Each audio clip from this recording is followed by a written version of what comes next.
Hi there, Shingarai here again with another update on portfolio performance over the past week. On a 1-week basis, all 10 of the CBAM portfolios outperformed their respective benchmarks, with returns ranging from portfolio number 5 up 1.64% down to portfolio number 1 V2 down minus 0.52% in what was a relatively risk-off week. In terms of main contributors to performance, we have seen the HSBC MSCI China and all our Chinese positions up more than 4.97% on the back of last week's Friday, the Chinese administration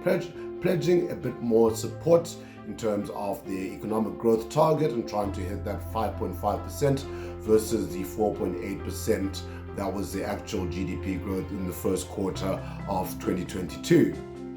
In terms of detractors from performance, we continue to see weakness there for government bonds, especially European and UK government bonds, down minus 1.52% on the 1-week basis as investors continue to mull the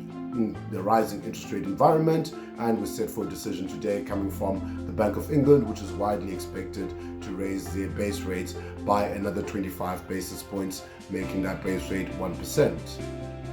In terms of quarter-to-date performance, the quarter has been relatively risk-off on the back of the Russia-Ukraine conflict and concerns around inflation, runaway inflation, which has proved to be less transitory than initially anticipated, and that would see 1 out of 10 of the CBAM portfolios outperforming their respective benchmarks, with returns ranging from CBAM 1 returning minus 2.55% to CBAM 5 V2 returning minus 5.27%.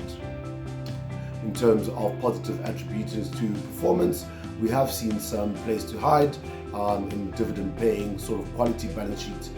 companies within the US equity market, and that would see Spider US Dividend Aristocrat up 5.79%, alongside some performance again from US Midcap up 2.09%, as well as US High Yield also up 1.4% on the quarter-to-date basis.